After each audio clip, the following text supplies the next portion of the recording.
What's up, YouTube? This your boy, Big Boy Fact-Jonny, and tonight I'm going to do my Aewdynamite Dynamite review on highlights. If you guys are new, hit that like button. It helps the YouTube algorithm. Subscribe to my channel. Comment down below what you guys think of Aewdynamite Dynamite tonight. Let's get started. Now, a good episode of Aewdynamite Dynamite. This was a very good episode. So we get the Young Bucks starts off the show in the vintage. They said they simply choose friendship. They're no longer just a club of friends. But Don Collins was right. Matt says they haven't felt the same since coming to AEW. Matt's no longer content. He thinks it's time to bring back the old Young Bucks. Better yet, he thinks it's time to bring back a newer, better version of themselves. Mike Tyson introduced himself to the world backstage, but he's interrupted by MJF. He tries to remind Mike that Chris Jericho is his enemy. Mike doesn't seem to be having it. And it's Max who presents him with a blank check. Mike Tyson immediately rips it up. MJF says, "I remember that, Mike Tyson. I remember that." Alright, so we get the match card. Number 1, AEW World Tag Team Champions. Dev Triangle, Ray Phoenix and Pac versus the Young Bucks, accompanied by Don Collins. This tag team match was fantastic. Ray Phoenix is a god, bro. That's all I gotta say. The winners and still your AEW World Tag Team Champions, the Young Bucks. Adam Page is backstage with the Dark Order. Marvez asks him about being number 1 rank of the AEW World title and his own former friend in Kenny Omega. Page is more focused on John Silver recovery status and then some Southwest egg rolls. He walks off and John continues his rehab. Marvez returns with Inner Circle and Mike Tyson. Jericho says they decide to change their ways and Mike some phone calls to make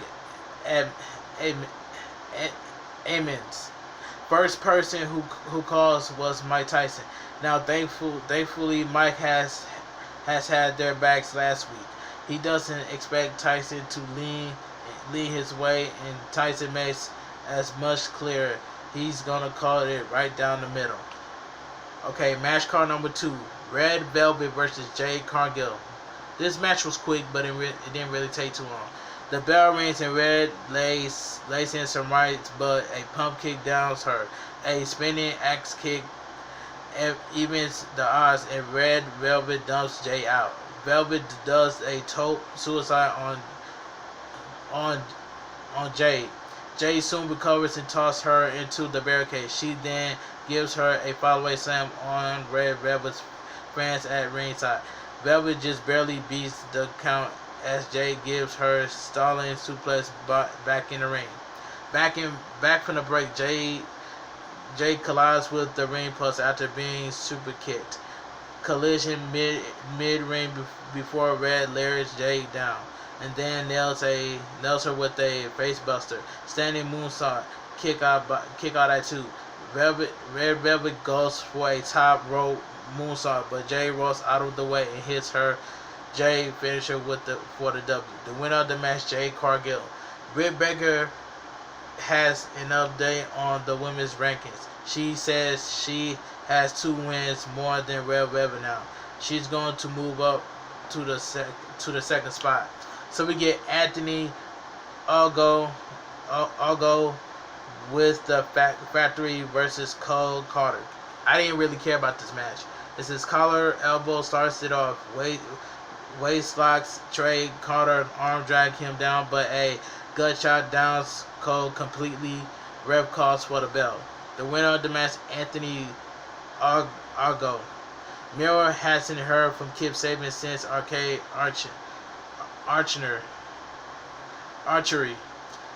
He recommends all champions in AEW pulls a Kip and run and hide. So we get match card number 4, Dax Harwood versus Chris Jericho. This match was pretty good. The special ringside enforcer Mike Tyson. This was a pretty good match. It says the two pepper one another with shots. Two shots sends Dax out for a powder. Jericho immediately grabs chair and Tyson pulls it away. Dax provokes Tyson before grabbing a bat. Tyson grabs that. Jericho sends Dax into the barricade. They brawl in the crowd. Back in the ring, Dax takes control, but Jericho levels it out with a series of lyrics in the corner before clotheslining him in the center ring. He bails and goes to the medical table for Doc Sampson to check on his stitches. But then he is Jericho with a mic and then a pen.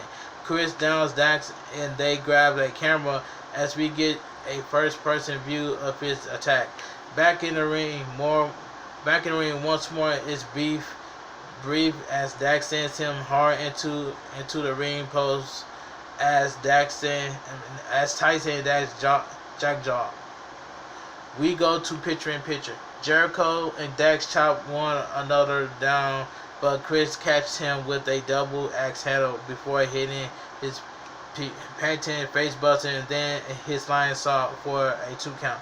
Chris kicks Dax in the gut, but Dax fires back with some elbows. Big clothesline by Chris Jericho. 2 count. Dax gets a near fall of his own with a springboard powerbomb. Jericho gets Dax in the lion tamer, but Cash medals. Tyson interferes, but in comes Sammy Guevara into even the odds. Dax hits a massive brainbuster on Jericho and gets a very near fall. The Inner Circle and the Pinnacle brawl it out on the stage. Cash grabs the bat to interfere, but Mike Tyson KOs him. Chris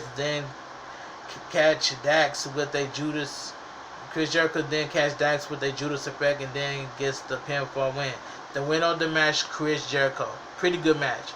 So we get post-match. Chris Jericho officially makes Mike Tyson a member of the Inner Circle. Don Callis is with the new Elite. When the Young Bucks came back, it wasn't the end of the story. It just the beginning. Kenny is sick of those non-sport fans to be just like them. Well, then they don't want to be. The Young Bucks says they are back in the tag team division. He has been put on notice. All their challengers have to beat the BTE trigger with their you-know-what names on it. Don Callis says for everyone to be prepared to be surprised again. Don Callis literally super kissed the cameraman. Thunder Rosa doesn't just want the AEW Women's World Title. She wants the NWA Women's World Title too. She's here to take over the world. So we get Amber Noble versus Chris Statlander, accompanied by Orange Cassidy and the Best Friends. The winner of the match, it says the winner of the match, Chris Statlander. So we get Ricky Starks is getting impatient and waiting for Christian Cage's answer to join Team Taz. Team Taz recommends that Starks stays backstage as they try to seal the deal with Christian. The other Cage and Brian agrees to that suggestion, but Taz also says it's probably the best if Brian stays put as well as Hobbs and Hook handle matters. Tony Schiavone speaks with Christian next. Christian knows how it's a huge thrill to stand next to Tony Schiavone for the first time. Cage is in gear and ready to wrestle tonight. Out comes Taz, Hobbs and Hook. What is the deal, bro? Are you in or out? Christian says Team Taz is a bit of a dumpster fire. He comes here to win championships. His answer is no. Taz calls him a you-know-what bag. He just made the biggest mistake of his life. He never liked him, and he never liked his stupid buddy who carried him, and Cage has the audacity to wear his clothes and turns him down. Cage and Hobbs go at it, but it's Powerhouse who downs him. Cage goes for the kill switch, but Hook hops on the apron and allows Hobbs to lay him out. He attacks him on the other side. Hobbs steps on Christian's head as he lays over the steel steps. So we get the main event of the evening, TNT Champion, Falls Count Anywhere, Matt Hardy versus Darby Allin. This main event match was fantastic.